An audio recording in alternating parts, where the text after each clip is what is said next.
Salut à tous, on se rejoint aujourd'hui pour une nouvelle vidéo de test avec aujourd'hui le Oppo Reno 2Z. Donc après le Oppo Reno 2 qui a été fait par Jérôme, on a le petit frère, le 2Z, qui est un smartphone qui est vendu en France à peu près 350 €. Vous êtes malin pour le trouver un peu moins cher. Là, je l'ai vu sur le bon coin à 200 €. Là, j'essaie de le choper. Pas facile à faire envoyer. Donc du coup, c'est un smartphone qui est plutôt pas mal, qui est pas loin de me faire craquer. Donc ça vous donne une idée de ce qui va vous attendre dans le test. C'est un smartphone qui m'a été prêté par la marque grâce au Café du Geek. Donc je le remercie. Notre partenariat avec eux marche à plein régime. Et Oppo, c'est les téléphones qui sont plutôt bien finis. Donc Oppo, c'est Oppo, Vivo, OnePlus, Realme, c'est la même boîte. Non, ça se voit un peu au niveau des formes et des téléphones qui sortent. Mais franchement, sur des téléphones, alors c'est sûr, il n'y a pas que du rapport prix. Si vous cherchez le rapport prix, c'est Realme qu'il faut aller voir. Les Oppo et les Vivo sont plus chers que la concurrence, mais ils font vraiment des produits de très très bonne qualité.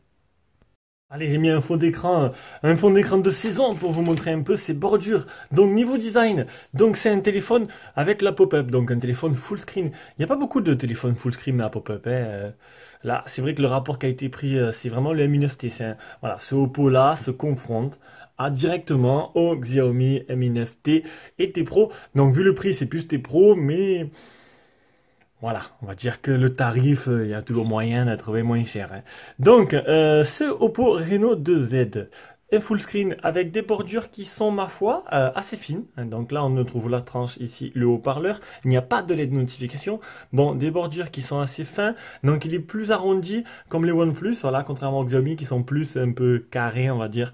Là, il est vachement plus arrondi. Le menton, c'est pas des plus fins, on peut remarquer que bon, on a trouvé mieux ces derniers temps niveau menton, mais bon, allez, on va pas chipoter non plus, c'est un full screen. En dessous, on aura le type C, on aura le grille haut-parleur et le port jack. Ils n'ont pas fait l'impasse sur le port jack. Et vous allez voir quelque chose d'autre qui est plutôt intéressant. Donc sur le côté gauche, on aura volume plus moins. Au-dessus, on aura le pop-up qu'on verra tout à l'heure dans la partie photo. Côté droit, on a le bouton power avec un petit trait dessus, voilà. Et on aura le tiroir SIM, et dans ce tiroir SIM, on va trouver quelque chose de très très intéressant qui est réservé aux téléphones qui sont low cost. Enfin, c'est rare, hein. C'est rare qu'on a ce combo là, donc double node SIM plus carte SD. Donc pour ceux qui veulent étendre la mémoire de stockage qui est quand même de 128 Go, vous pourrez le faire, contrairement à d'autres, à la majorité des téléphones où on ne peut pas. Alors je vais essayer de remettre correctement le tiroir SIM, et ça c'est vraiment un bon point de la part de chez Oppo d'avoir intégré le double nano SIM plus le carte SD. C'est quand même assez rare. On va passer aux dimensions. Je ne les ai pas fait 75,8 de large sur 161,8 de haut sur 8,67 mm d'épaisseur. Alors il est pas très épais, et ce qui est bien, c'est qu'il est, voilà, vous avez pu voir, il est vachement arrondi sur les côtés, donc la prise en main est vraiment bonne et facilité. Le poids 195 grammes. Honnêtement, c'est le poids du Mi 9T à peu près. C'est pas trop lourd, c'est pas trop léger. Bon, c'est sûr que c'est loin des 160 grammes de mon Meizu 16S, mais honnêtement, dans la prise en main, elle est plutôt bonne, mis à part la coque, que j'aime pas du tout, qui est fournie avec, mais bon, une coque sur AliExpress, ça coûte 1,50 €. Il existe en deux couleurs, en blanc et en noir. Donc là, moi, j'ai le modèle blanc qui est plutôt joli. Alors, c'est sûr que si je bloque pas la luminosité, ça va pas le faire au niveau du Samsung. Donc, en blanc et en noir, il est fait d'aluminium et de verre. Il a un écran AMOLED à l'avant de type AMOLED en 6,5 pouces. Ça commence à devenir grand, et ça commence à devenir intéressant. Donc, niveau Call of Duty mobile, je me suis régalé. Mon passeport est arrivé. C'est super, c'est gentil. Allez! Voilà, donc je vais aller le chercher.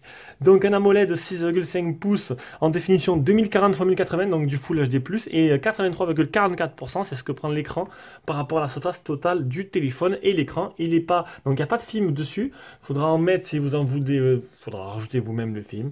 Il est protégé Gorilla Glass 5, donc c'est la dernière solution de chez Gorilla Glass. Non, je crois que le 6 qui est sorti, pas sûr, je m'en rappelle plus. Donc on continue au-dessus. Donc dans cette fameuse pop-up, on aura un appareil photo Samsung 2.0 16 mégapixels associé à une Face Unlock. Donc on va le faire maintenant. Donc le pop-up qu'on peut, vous allez voir tout à l'heure dans les menus, qu'on peut personnaliser avec des couleurs ou un son. Donc moi il n'y a pas de son, il n'y a que des couleurs. Donc c'est du 16 mégapixels pop-up, cette solution qui permet d'avoir un écran full screen. Donc il y a plein de technologies qui arrivent. Alors le Face Unlock marche très bien. Donc il y a deux façons de faire une Face Unlock. Alors c'est où vous appuyez sur Power et directement il s'active tout le temps. ou sinon il faut, moi j'ai mis slider vers le haut. Voilà, il marche très rapidement et il est très bien. Voilà. Donc il y a plusieurs solutions pour éviter le... Donc il y a le hole, le trou dans l'écran, hein, que ce soit côté gauche, côté droit, au milieu. Donc pas mal de téléphones, pas tant que ça en fait, avec des trous dans l'écran. Donc là ça va arriver en 2020, les trous dans l'écran, ça va être la mode. Alors oui, c'est plutôt sympa, surtout le Reno 3 qui fait 7,7 mm d'épaisseur. Ça me plaît, moi, les téléphones tout fins, légers, full screen, grand. C'est vraiment ce que j'aime. Oui, j'aime pas les... Qui aime les lourds et les gros? Hein, personne. Donc, après, on avait, bon, bah, les double écran, Nubia Z20, j'avais pas trop, la ROM, elle me plaisait pas trop, même si c'est intéressant comme concept. Et donc, après, les Ronde Requin du Oppo Reno, et voilà. Et sinon, ben, on a le Meizu qui, attends, j'ai pas de notif là à montrer, non, le Meizu qui fait qu'on a un petit, comme les Samsung S9, vous avez vu? Voilà, c'est très fin au-dessus, donc c'est plutôt intéressant, ça fait comme un full screen. Bon, finition, je suis en train de m'égarer là, donc on va revenir au téléphone. Donc, j'ai fait le design, j'ai pas fini, donc l'arrière, très très joli. On peut voir, voilà, je sais pas moi, si Xiaomi, le grand patron, me regarde, je doute, quand même, on sait jamais. Prenez de la graine, mais prenez de la graine. Regardez, il n'y a rien qui dépasse. Il n'y a rien qui dépasse. C'est joli, c'est beau, c'est pas moche, comme tous vos téléphones où il y a un truc énorme qui sort. Là, c'est quelque chose, voilà, ça dépasse pas. Et en plus, il y a une petite bille, regardez, une petite bille en fer là, quand tu le poses, bam, il pose sur la petite bille. Mais c'est magnifique. Voilà, tout simplement ingénieux, très simple et parfait. Double flashlight, 3 appareils photo, 4 appareils photo, excusez-moi, j'ai loupé le quatrième. Et d'ailleurs, j'ai oublié de le noter sur la feuille. Du coup, on a quoi derrière? On a un IMX écran, alors on a un appareil photo principal IMX 586 en ouverture 1.7 en 48 mégapixels. On a un deuxième 8 mégas grand angle et on a un troisième 2 mégas omnivision et le dernier qui, alors c'est ou lui, hein, qui sera pour la profondeur un 2 mégas de chez, attendez, je l'ai loupé, je l'ai noté, Omnivision aussi, Galaxy Core, voilà. Donc, bon. Voilà, ils ont pris du Omnivision de Galaxy Core. Bon, c'est pour des trucs qui sont, voilà, la profondeur, pour les modes bokeh. Donc, le tout, il est animé par quoi? Ben, par une batterie de 4000. Alors oui, voilà, donc tu arrives à avoir une batterie de 4000, mais ça va. Niveau épaisseur, il est resté assez svelte. Donc, batterie de 4000, charge rapide VOOC 3.0, donc 50% de chargement en une demi-heure, ce qui est plutôt très très intéressant. Si vous avez... Alors moi, sur mon Meizu, j'ai désactivé la charge rapide. Je sais pas, il y en a qui disent ça abîme, d'autres non. Moi, j'ai désactivé. Je trouve que ça charge déjà assez rapidement. Le Bluetooth 5.0, Android 9 avec la surcouche de chez Oppo ColorOS. Vous allez voir tout à l'heure que la ColorOS n'est pas au niveau des autres, hein. Et on est du Full 4G par rapport aux bandes 4G, Full 4G, catégorie 13, même la B28. Donc ceux qui ont Free seront très contents. On passe brièvement à l'écran, donc un écran 10 touches qui n'est pas protégé par un film d'origine. On a un Gorilla Glass 5, c'est du Full HD+, et il est certifié, vous allez voir L1, donc vous aurez vous aurez bien la HD sur les applications de streaming. On va vite fait vous montrer les photos réelles, donc un écran qui est plutôt très très joli, avec une luminosité maximale. Allez, reviens. On revient, non, il ne va pas revenir. Hop. Ah ouais, c'est sûr que... Alors c'est pas c'est un peu compliqué. Hop, on va revenir là. Luminosité maximale qui est plutôt intéressante, hein. Bon, après c'est du AMOLED, donc du coup c'est... Voilà, c'est gage de qualité, on va dire, hein, ces écrans fournis par... je ne veux pas dire de bêtises, je pense Samsung, puisque c'est quand même eux qui ont le monopole. On va revenir sur notre petite photo. Très agréable à utiliser, très jolie, très belle couleur. Très sympa, des noirs profonds. Voilà, l'écran, il est plutôt très très bien. Donc du coup là-dessus, il n'y a rien à dire. On va vite passer en plus, c'est un 16,5 pouces. Je vous dis pas, les parties de Call of Duty Mobile, je me suis mis la race. Je me suis régalé. Voilà, bon, c'est bon, c'est pas trop éblouissant pour vous. Allez, on passe directement à la partie logicielle. Donc, je disais, partie logicielle, c'est la surcouche ColorOS. ColorOS de chez Oppo, et je trouve qu'elle a quand même un petit train de retard là, hein, sur Xiaomi et consorts. Donc, elle est bien, elle est à foison d'options. Je vais tout vous montrer un par un. Par contre, il y a deux choses qui me chagrinent. Il manque le Dark Mode. Alors, pas de Dark Mode, donc du coup, j'ai dû installer une application. Je ne sais pas si vous la connaissez. Elle s'appelle Dark Mode, tout simplement. Voilà, donc là, je vais le mettre en mode... Il est en mode nuit déjà. Alors, il est en mode nuit et en fait, ça vous permettra d'avoir... Alors, non, non, le Play Store, ça va marcher sur le Play Store, ça c'est sûr. Voilà, le Play Store en mode noir. En fait, toutes les applications compatibles seront sur le thème noir. ou sinon vous le faites manuellement. Mais par contre, les menus, c'est pas, voilà, c'est pas un mode sombre. Il manque le mode sombre. C'est bizarre, tout le monde le fait. Ils n'ont pas encore fait, c'est bizarre. Et autre chose qui me chagrine, donc là je dis les deux choses que j'aime pas trop, c'est le mode Always on Display. Alors, le Note 10 hein, que j'ai fait dernièrement, il avait le Always on Display. Et j'ai oublié de dire un truc de la description. J'ai oublié de dire le principal, c'est un processeur Mediatek. Un Helio P90 associé à un PowerVR, et ce modèle-là, c'est le 828, c'est le seul modèle qui existe pour l'instant en France. Donc, on va faire une petite aparté, hein, parce que j'ai oublié. Ne commencez pas à dire, oh, Mediatek. Mediatek, ça a changé. Mediatek, oui, ils faisaient des processeurs low cost pour des téléphones low cost. Mais Mediatek fait aussi du truc milieu de gamme. Maintenant, le P90, c'est pas trop mal. C'est un peu le concurrent du 730. Et sur certains points, il est même meilleur, d'autres moins, suivant les benches. Il a le même Antutu, mais il chauffe moins et il a l'air plus économique, comparé au Note 10 que j'ai fait dernièrement de chez Xiaomi. Voilà, hop, c'était une petite aparté, on en reparlera après.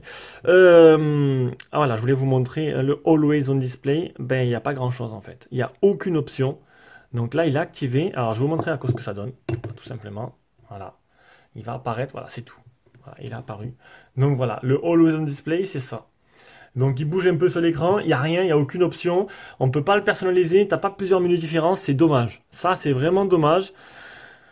Ah, le capteur d'empreinte, j'ai oublié de vous le montrer, voilà, capteur d'empreinte qui marche très très bien, qui est super rapide. Hop, tu bouges un peu, ça apparaît, il est super rapide.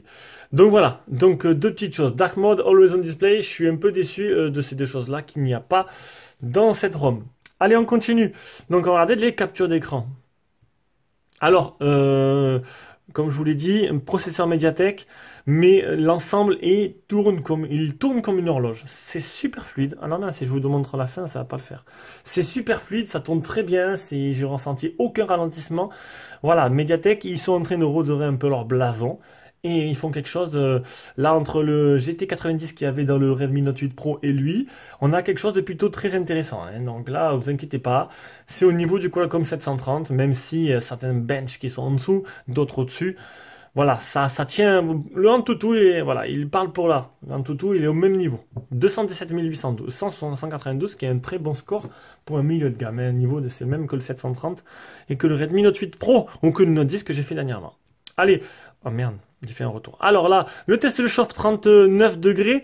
Alors oui, il y en a certains qui vont dire, ouais, c'est beaucoup quand même. Oui, bon, oui, c'est sûr. Mais bon, Mediatek, ça va, ça s'est amélioré par rapport à avant. Donc, 39 degrés pour le test de stress. Je vous rappelle que le 730G, c'est le G, ouais, du Mi Note 10, c'était monté à 42 degrés, 43 degrés. Donc, on a quand même quelque chose qui est un peu moins, qui chauffe un peu moins. Mais à l'utilisation, on monte pas autant. Hein. Là, c'est vraiment un test de stress qui fait chauffer le téléphone au maximum, qui le retranche dans ses capacités. 10 touches pour l'écran. Les Geekbench, le premier, le PC Mark. Il n'est pas infecté par un malware. Il est bien certifié L1. Vous aurez bien la HD sur les applications de streaming. Le NFC. Android Beam, le paiement sans contact, le Wi-Fi direct, partage d'écran Wi-Fi, le nanana, etc. On aura après, bon, l'adaptation nocturne qui vous permettra de mettre. Alors ça, ils l'ont poussé un peu. On a noir et blanc, couleur ou agréable de nuit. Voilà, plusieurs teintes différentes. On aura les gestures. Non, ça c'est. Alors ça c'est non. Ça vous permettra de choisir. Ça c'est bien. Xiaomi ne l'a pas encore. C'est ou tiroir d'application ou comme Apple. Moi j'ai mis le tiroir d'application. Du coup, mais on va aller voir. C'est très très fluide. Allez. Moi, je préfère tiroir d'application. J'aime pas quand il y a tout sur le menu. Je suis bien ordonné, j'aime pas. Sinon, si sur le Meizu, j'ai tout sur le Meizu, j'ai tout sur la page principale, mais je fais des dossiers. Voilà, tout bien rangé. Voilà, j'aime bien. Ça, c'est fait. On continue. Non, c'était pas là. J'étais dans les captures d'écran parce qu'il y a plein de choses à vous montrer. Dans la boutique de thèmes, bon, il n'y a pas de thème en ligne, mais il y a 5 thèmes différents. Voilà, 5 thèmes qui vous permettra de changer un peu la forme des icônes, etc. Le Dolby Atmos, qui peut intéresser du monde. Alors par contre, voilà, il n'est pas stéréo, il y a juste un haut-parleur en bas qui est de très bonne facture, mais dommage, il n'y a pas de haut-parleur stéréo. On ne peut pas tout avoir.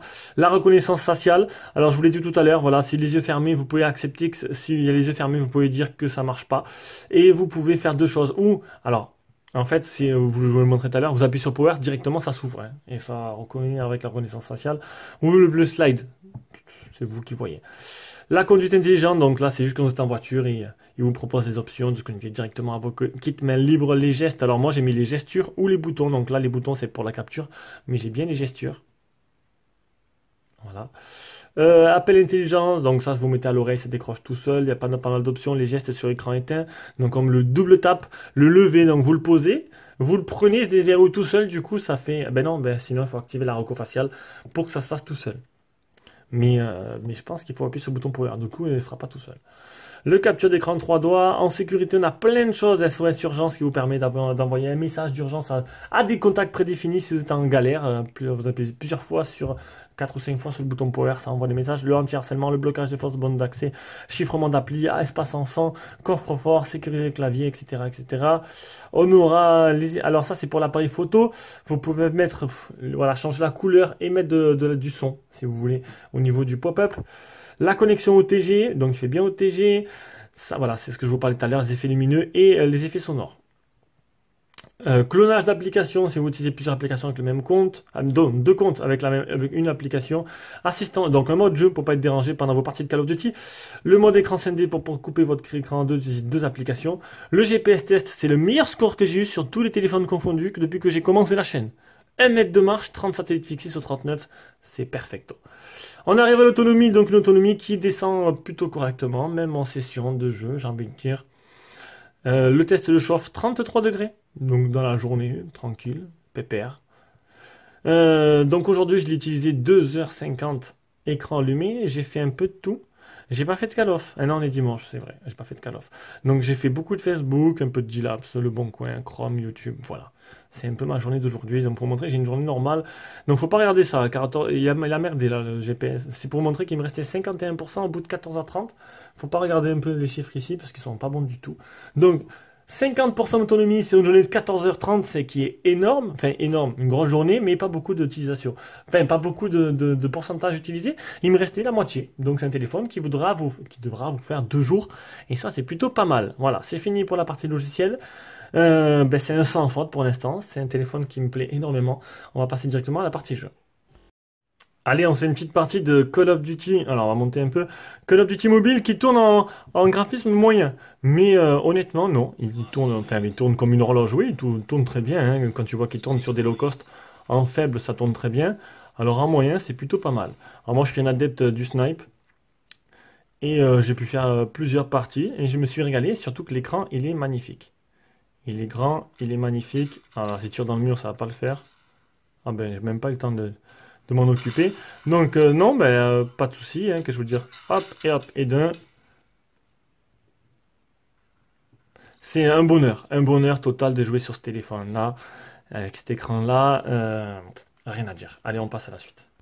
Et la suite, c'est la partie photo. Allez, logiciel photo. Donc, mode photo, on aura, donc là, on a en photo, on a le zoom x1, zoom x2, zoom x5, donc zoom numérique, hein, pas optique. On a mode vidéo, pareil, on peut zoomer dans les vidéos. Alors, je l'ai fait dans les vidéos, vous allez voir. C'est plutôt, c'est rare, hein, c'est rare qu'on puisse faire ça. On a le mode portrait, hop, avec la caméra frontale ou non. Après, on a un mode nuit, mode panoramique, expert, photographie par intervalle, ralenti, stickers, Google Lens. Ici, on aura, alors en mode photo, on aura le flash, le mode HDR, le grand angle. Alors, le grand angle, il est foutu ici. Donc, dommage qu'ils l'ont pas mis en plus. Donc, ça va, le raccourci, il est plutôt facile à utiliser.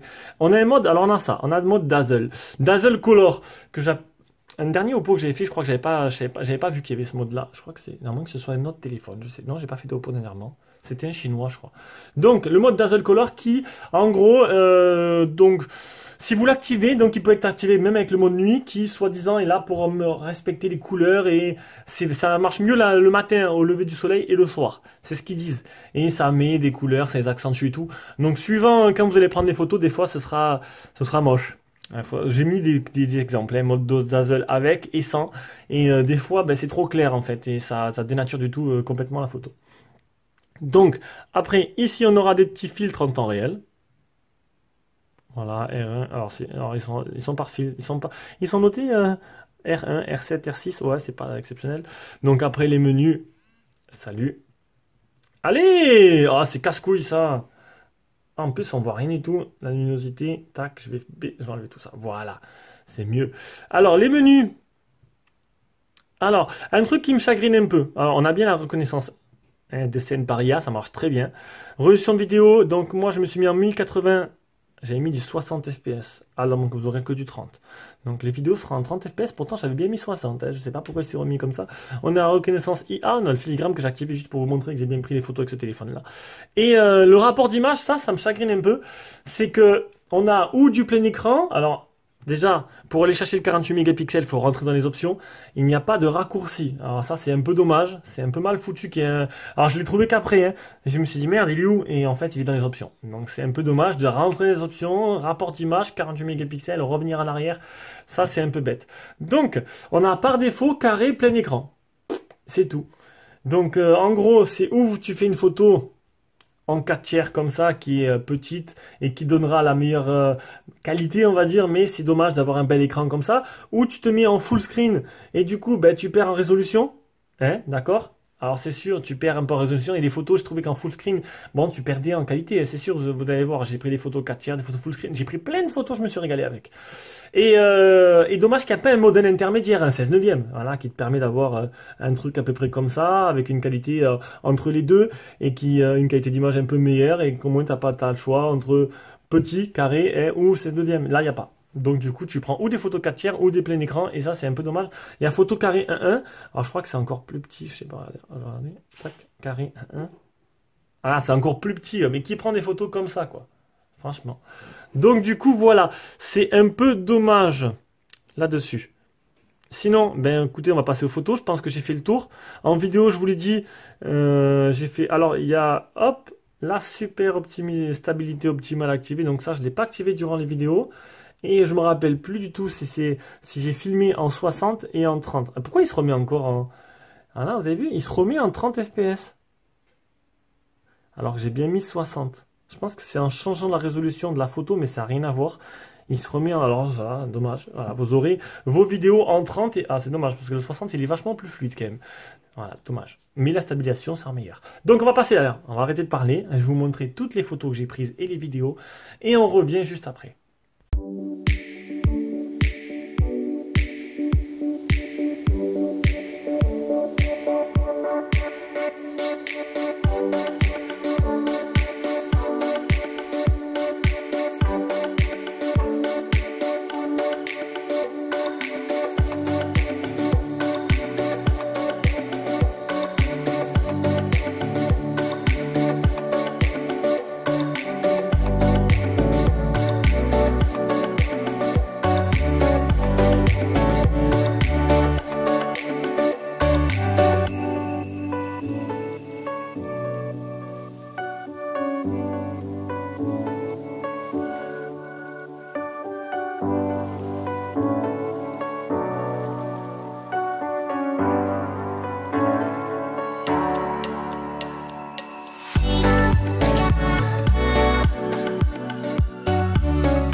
Allez, on est de retour avec cette caméra pop-up avec un Samsung 2.0 en 16 mégapixels qui, ma foi, elle a l'air d'une bonne qualité.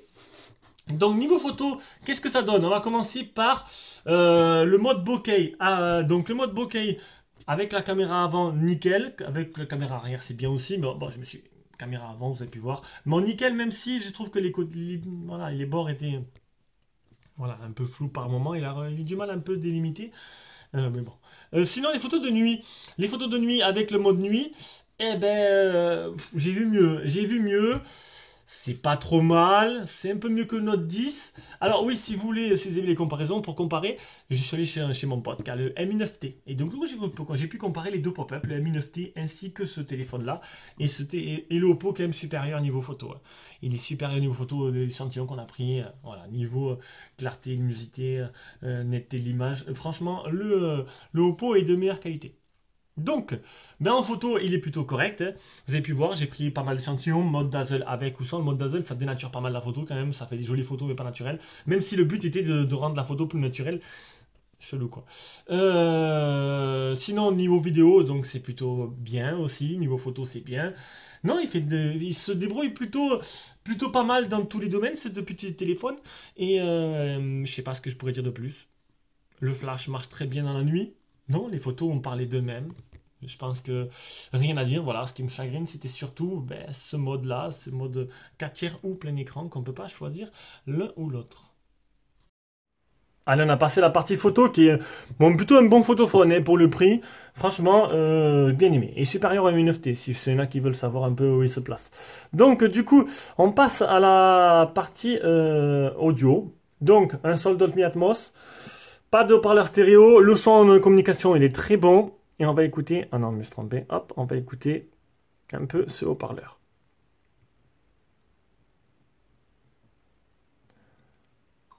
Voilà.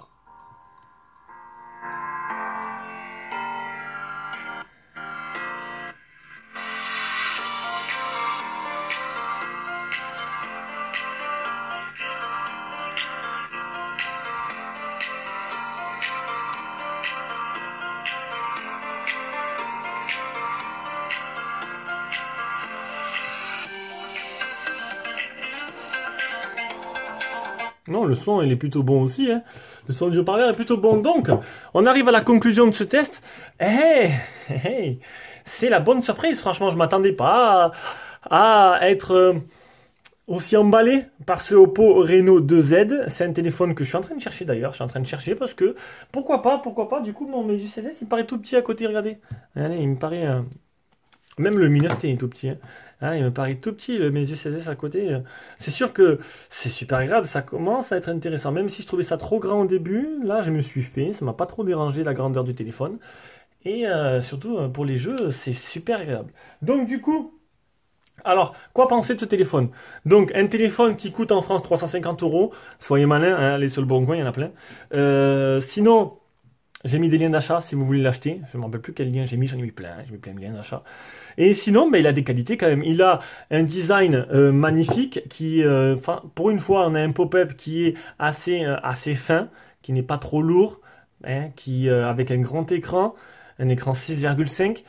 On a une partie logicielle qui est très bien optimisée. Le Mediatek ne pose pas de problème, il ne chauffe pas plus que ça.